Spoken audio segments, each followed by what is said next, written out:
I've got one word for what the Giants just did in Yankee Stadium. Jung Hoo Lee.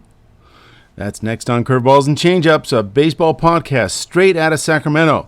I'm Steve Harmon, and this is a podcast for Giants fans and baseball fans in general. No straight fastballs here, folks. Just a bunch of off-speed pitches to keep the hitters off balance. Maybe a few cutters and some riding heat just to keep you honest. I played the game. I once hit a Grand Slam home run in an over 30 baseball league. Sure, it was off a 46-year-old airline pilot, and the wind was blowing out, but I got a good swing on it and sent it over the tall left field fence, 360 feet out. I covered the Hum Baby Giants as a sports writer in the 1980s and early 90s. I've been a baseball fan since 1967 when the kid down the block introduced me and my brothers to the Giants. I'll have a word about that kid at some point at the end of one of my podcasts. My podcast tries to fill gaps that may be left out on other platforms. But I also want to be sure that we don't let the season get away from us. We should stop for a moment and look around, allow what just happened to sink in a bit, make sure we don't forget some of the high notes and maybe some of the low notes too, before we move along too quickly onto the next game and then the next. A note, I've decided to split up my analyses of the A's and Giants. Just want to make sure that the Giants fans who want to listen just to the Giants analyses don't have to skip through or wade through the A's analysis, and same thing with the A's fans. So if you want to find the A's analysis, it'll be on another episode coming up. All right, can we say it? Has Jung Hoo Lee cemented his status as superstar yet? I know, it's early. He will have some slumps along the line, and maybe we can't expect him to hit 354 for the whole season with all of these dramatic moments, but maybe he can. He single-handedly carried the Giants on his shoulders today, with 2 home runs off former Giants lefty Carlos Rodon. Giants won 5-4, and then they win the series by taking 2 out of 3 from the New York Yankees at Yankee Stadium. That act would play well on Broadway, but in the real world, Lee's performance helped the Giants pass their first big road test. Remember, it was Lee who shocked the Big Apple with a 3-run home run that got the Giants going in the first inning of the first game of the series on Friday, on the way to a 9-1 win in a rain-drenched, rain-shortened game. The Giants lost Saturday 8-4 in a game where apparently only Wilmer Flores had access to hand warmers from his designated hitter spot. On the bench, he drove in all 4 runs in a game the Yankees put away with a 5-run 5th inning against Giants starter Jordan Hicks. More on that a little later. So the Giants seemed dead, out of sorts on Sunday, on their way to maybe a series loss with Philadelphia looming. Logan Webb, the starter, was off, just not sharp. Gave up 3 runs early. And Rodon was dominating the Giants' offense. He got 10 of the first 11 hitters, and he was pitching backwards. He was throwing mostly breaking stuff as opposed to the fastballs that it seemed like they were waiting for. But then Jung Hoo Lee woke the whole stadium up when he hit his first home run of the day, 408 feet into the right center field bleachers on a slider right over the middle of the plate. But the Giants kept flailing away after that. Rodon struck out 3 of the next 5 hitters for 7 strikeouts there. Had allowed just 1 hit, and that was Lee's home run, heading into the 6th inning with a 3-1 lead. But in that 6th inning, rookie Christian Koss, starting at second base for the Giants in place of Tyler Fitzgerald, hit a slow roller that got under the glove of Yankee shortstop Volpe for a leadoff single. He would have beat that out anyway. And finally, that was his first big league hit. Elliot Ramos struck out one of 3 times on the day, but then Willie Adames walked to bring up Lee. Lee fell behind the count, 0-2. He fouled off a 1-2 pitch to hang in there, and then Rodon hung a curve up and into Lee's power, and he bangs it over the right field wall. Another 3-run home run on the series, and the game changed instantaneously. 4-3 now, Giants. Lee actually became the first left-handed hitter to hit 2 home runs off Rodon in a game. When he was told that after the game, he said very matter-of-factly in his native Korean and through his interpreter, "That's not too important. All I care is we got a win and we won a series at Yankee Stadium." Lee is now hitting .354 with 3 home runs and 11 RBIs, an OPS of 1130. In 54 at-bats, he has more home runs than he had last year in 145 at-bats when he had 2.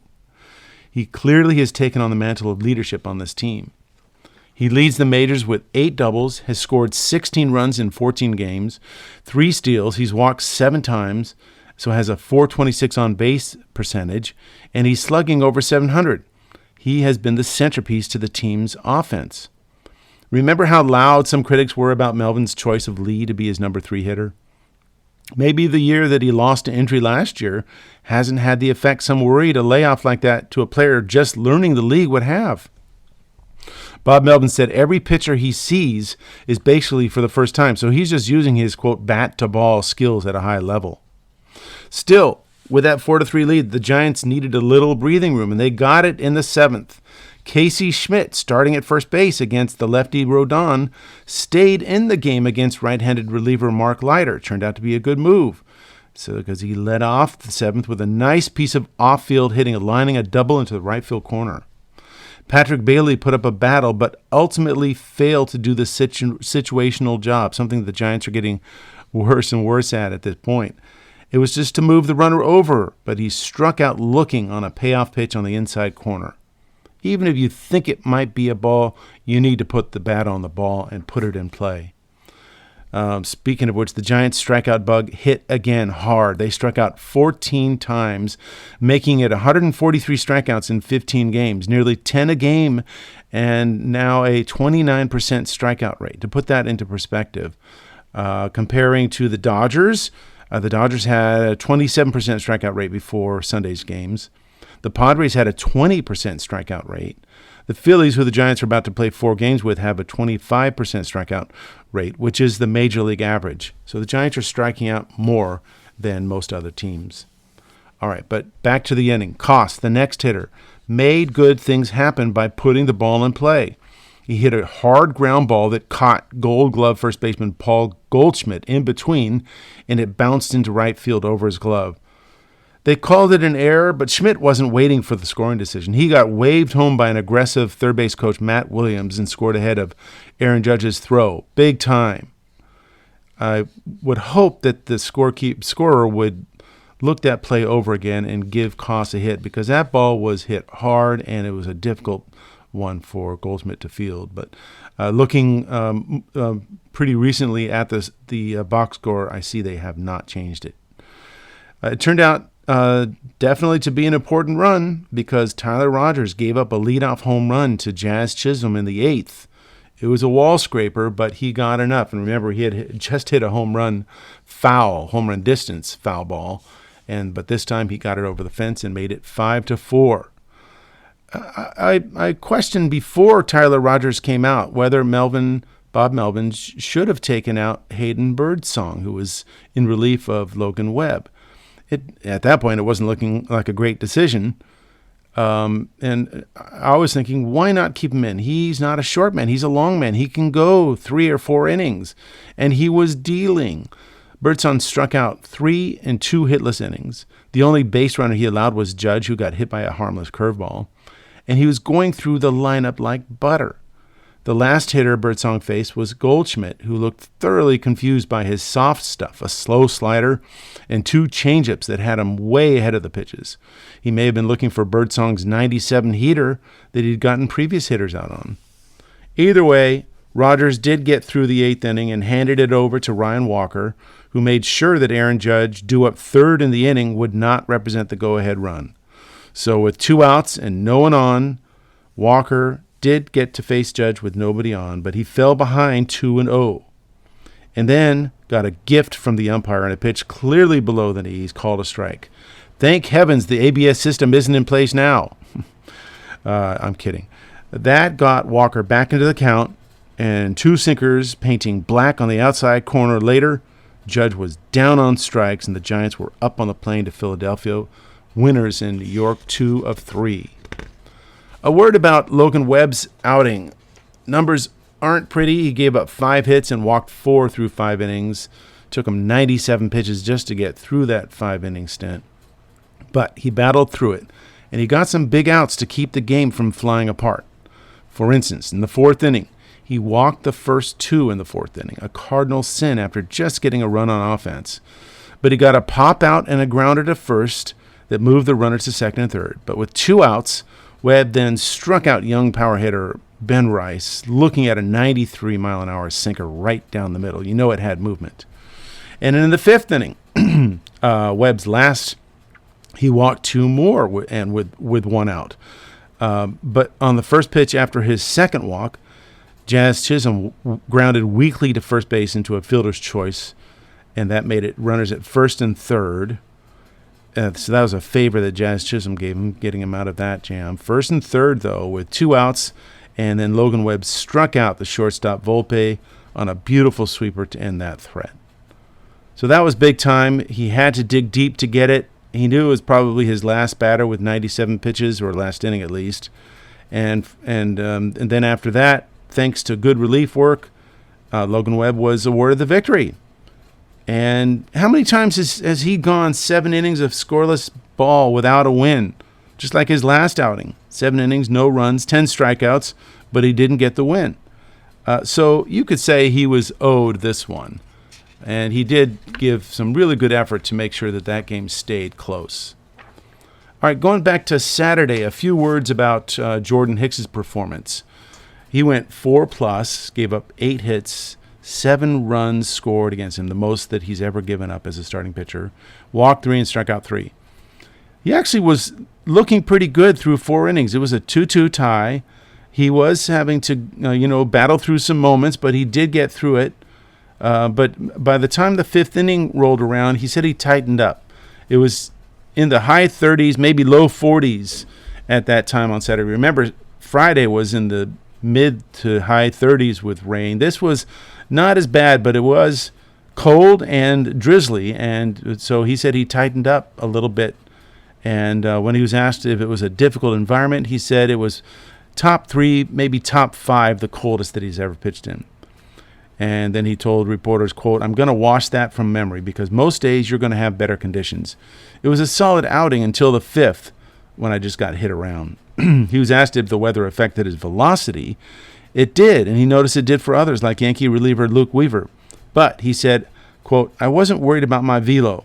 It had good action. Action had a lot more movement than any of my other starts." So that's a good sign. I'm sure he's going to take that into his next start.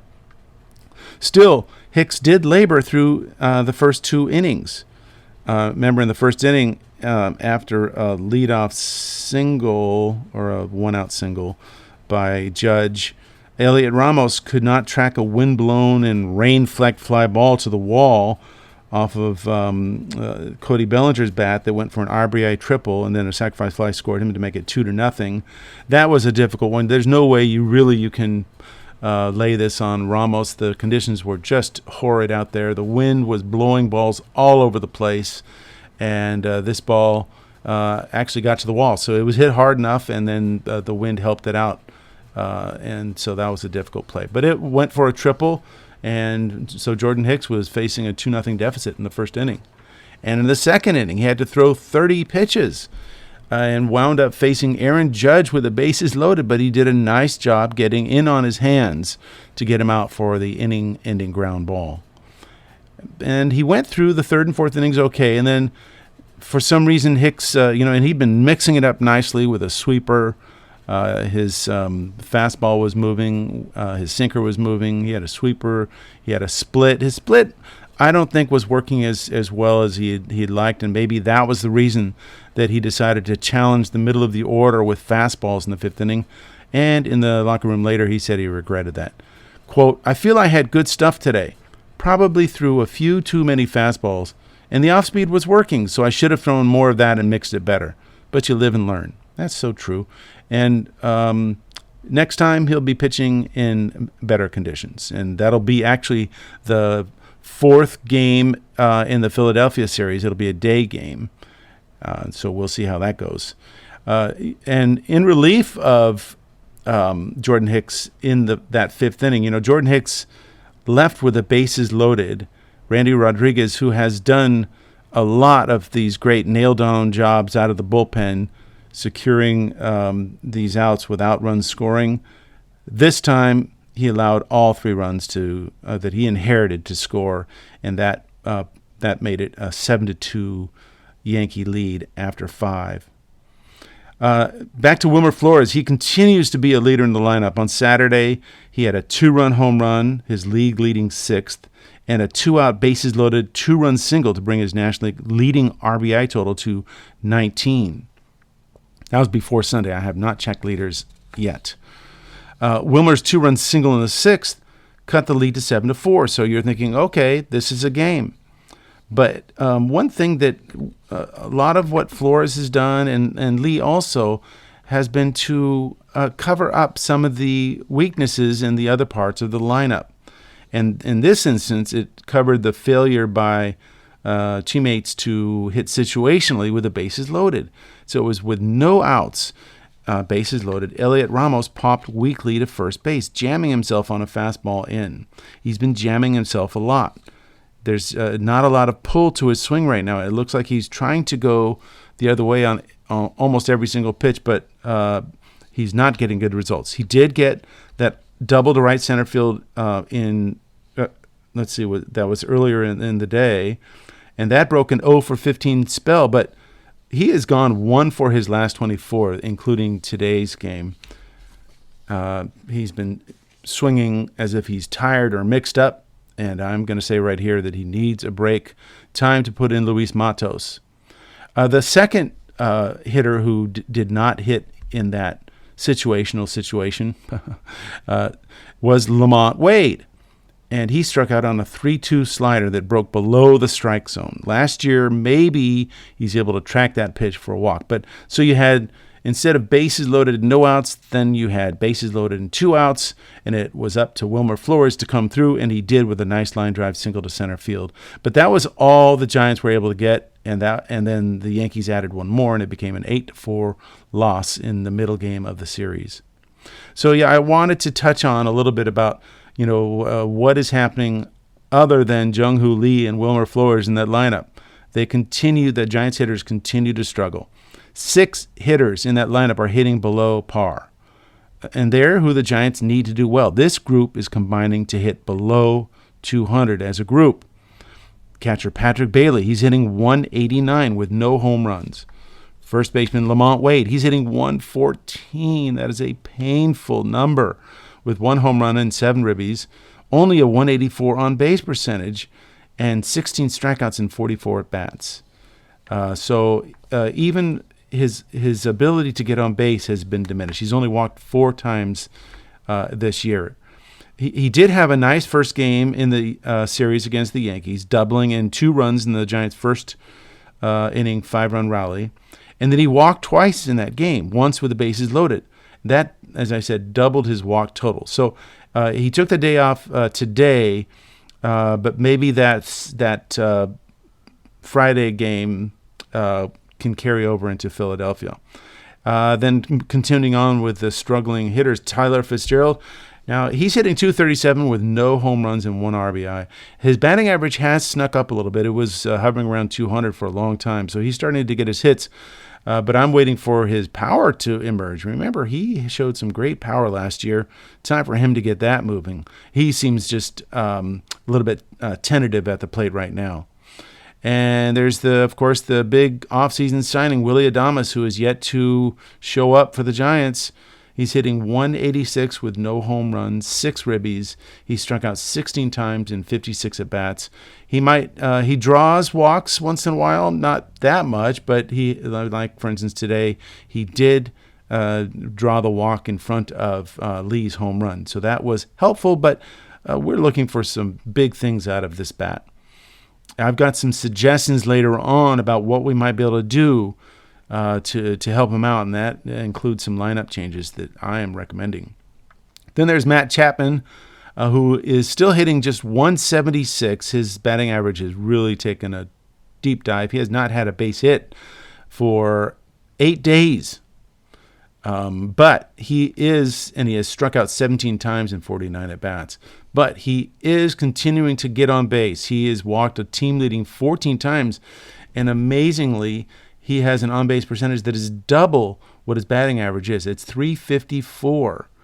That has been helpful. And I'm thinking that those walks will turn into better swings. He's not chasing. He's not swinging at pitches desperately to get that swing going. He's being patient, and hopefully that'll turn into something more productive when he swings. And as I mentioned, Elliot Ramos really struggling. He's now hitting .206. His average has dropped in the last 6 games, more than 100 points. He struck out 20 times in 63 at-bats. He did have a rare walk in the first game of the series, but he popped out weakly and struck out twice the rest of the game.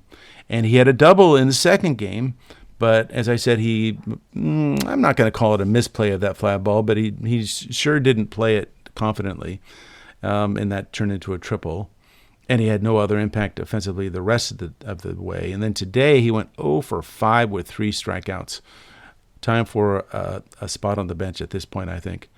So Jung Hoo Lee, Wilmer Flores, and Mike Yastrzemski have combined for 41% of the entire team's base hits. That's 45 of the 110 hits have gone to just those 3.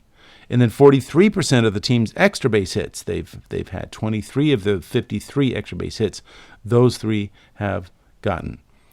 And if you take out the batting average of those 3, the team is hitting 185. As it is, they're hitting 220 overall. Well, now they head to Philadelphia for a 4-game series. Philadelphia is coming back from a 6-game road trip themselves, where they lost 4. The Cardinals just took 2 of 3 from them in St. Louis and shut them out Sunday 7-0, taking down their ace, Zach Wheeler. Hitting for them is down for some of their marquee players. Bryce Harper is hitting .250 with just 2 homers and 5 ribbies.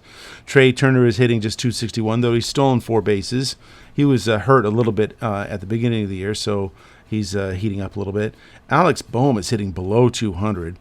But Kyle Schwarber is a threat with 6 homers and 12 ribbies and a .288 batting average. He's tied with Flores in leading the National League in homers.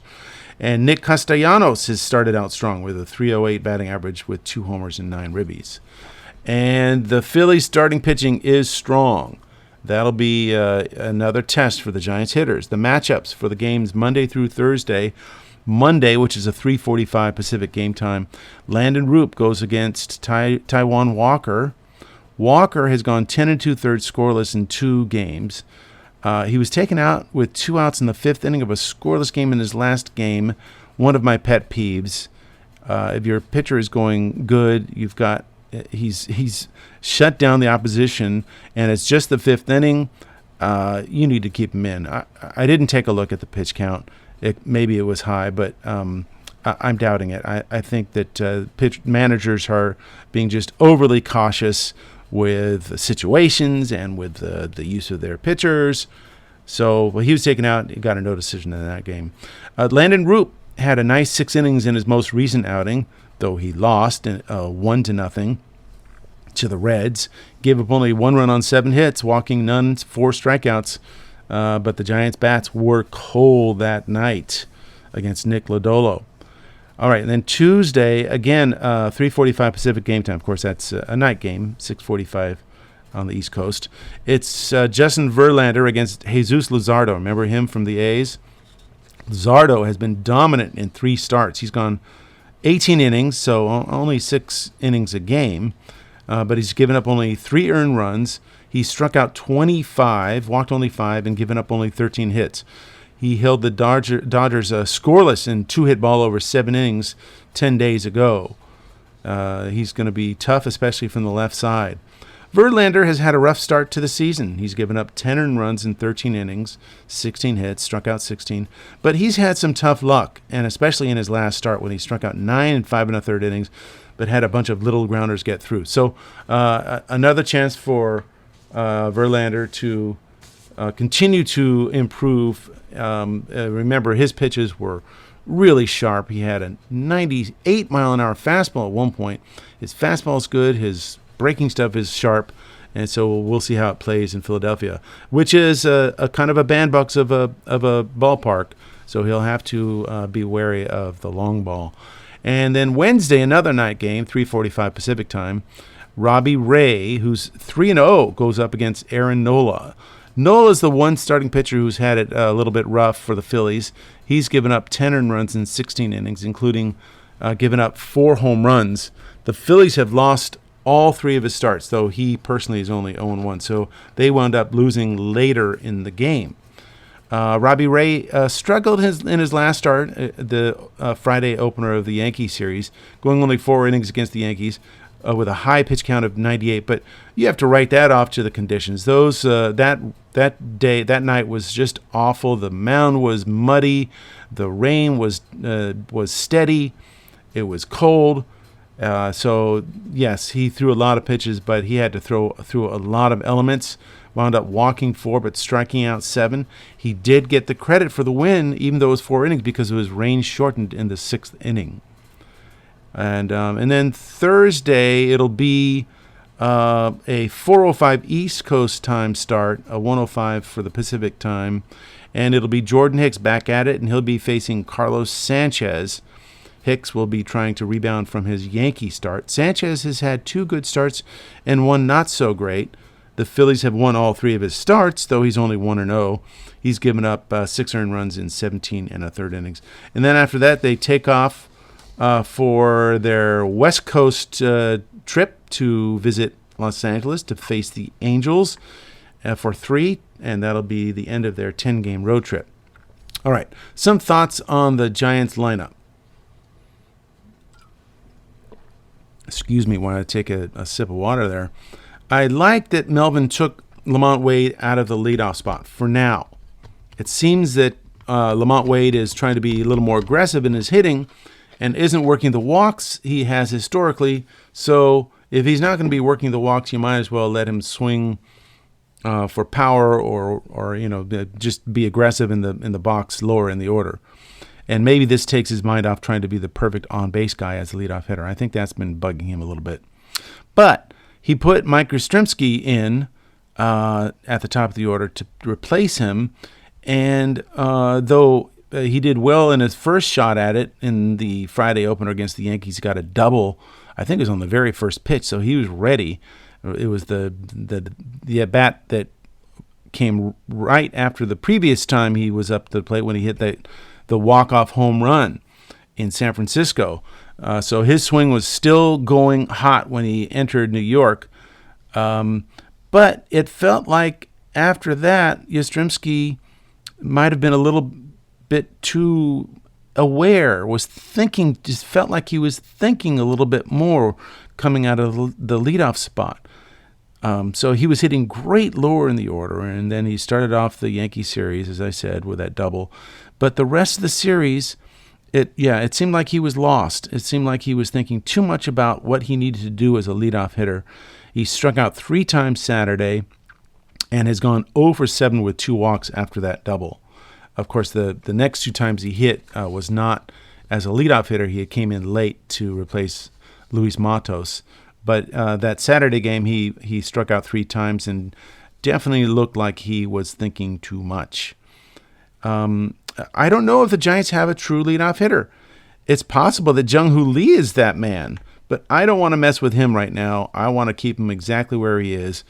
If there's a natural leadoff hitter, it would be Tyler Fitzgerald because he's got speed, but he needs to get going with a bat. And once he does, I'd say put him there. Also, I have never been a fan of Willy Adames hitting second in the lineup, and I am now convinced he needs to get out of that spot. It's just not right for him. He needs a change of scenery. Maybe put him back toward the middle of the lineup and move Chapman up. I mean, Chapman has become the on-base machine lately, so move him up to number 2. I don't want Chapman hitting leadoff because I don't see that as his role. But hitting 2, you could use some of the damage he does with the bat up there, but also his eye. And as I mentioned earlier, I think it's time to sit Ramos. Let him see the game from the bench. Give Luis Matos a shot. Matos continues to have good at-bats and is doing great in the field. Ramos is pressing. By the way, Matos, remember, he made that really, I'm going to call it a game-saving catch that robbed Goldschmidt of at least a double, maybe a home run. Couldn't tell from the camera angle. But if he doesn't make that catch, the Yankees have momentum.